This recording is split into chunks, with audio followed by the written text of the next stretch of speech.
안녕하십니까. 김포 현등사의 화강 법통입니다. 자, 오늘은 제가 불교의 정법과 운명학이라는 주제를 가지고 간단히 말씀드려 보겠습니다. 자, 불교라는 것은 인도에서 탄생되었죠.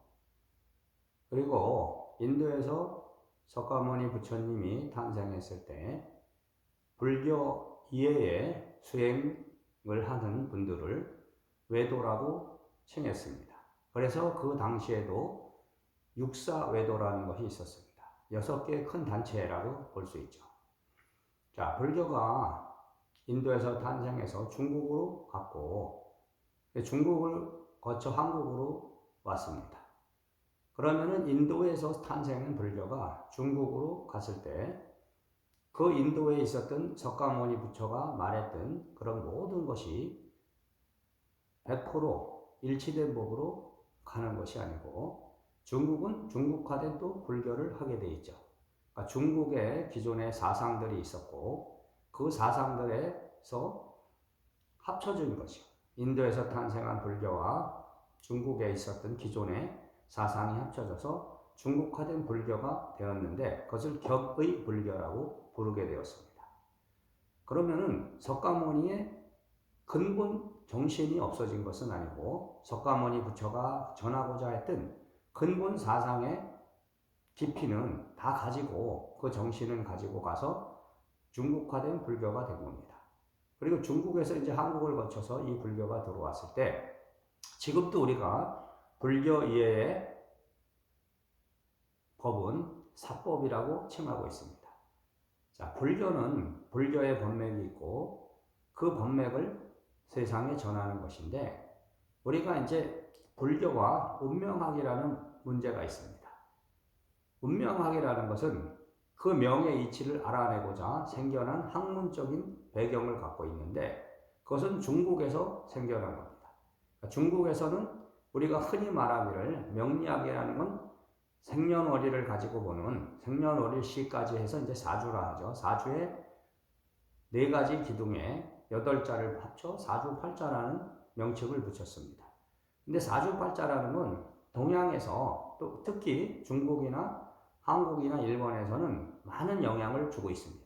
그래서 우리가 흔히 옛 어른들은 이렇게 살아가다가 어려움이 닥치면 아이고 내 팔자야 이런 식으로 표현을 했습니다.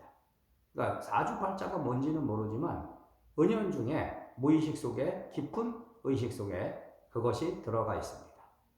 그렇기 때문에 그 자체가 불교하고 연관돼서 이것은 사법이야 이렇게 규정할 수 있는 것이 아니고요. 자, 불교는 불교의 법이 있고 운명학은 운명학의 법이 있었는데 이것이 중국으로 들어오다 보니까 불교와 운명학이 하나의 접점을 찾은 겁니다. 그 접점을 찾아서 지금도 불교 안에서 운명을 봐주는 그런 분들이 많이 있습니다.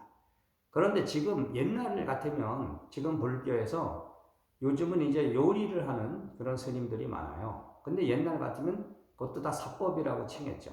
스님은 오로지 참선수행을 해서 깨달음을 얻어서 부처가 되는 것을 목표로 하는 것이지 그 나머지는 다 사법이다.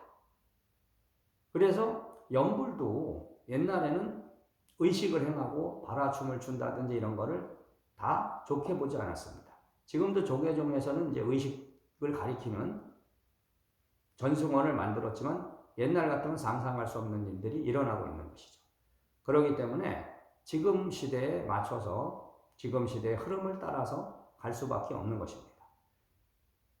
명리학을 한다 해서 그것이 사법이 되는 것이 아니고 그것을 봐준다 해서 사법이 되는 것이 아니고요.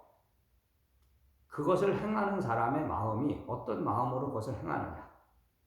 절대화의 기복적인 마음으로 중생에게 그 재물을 탐하고 중생의 삶에서 어떤 위협을 가해서 돈벌이의 수단으로 삼는 것이 아니고 그것이 중생의 병을 치료하기 위한 하나의 약방문으로서 방편으로서 사용한다면 그것은 가치가 있는 것입니다. 그렇기 때문에 무조건 그것은 스님들은 그것은 하면 안 돼 이렇게 매도할 수가 없는 것이고요.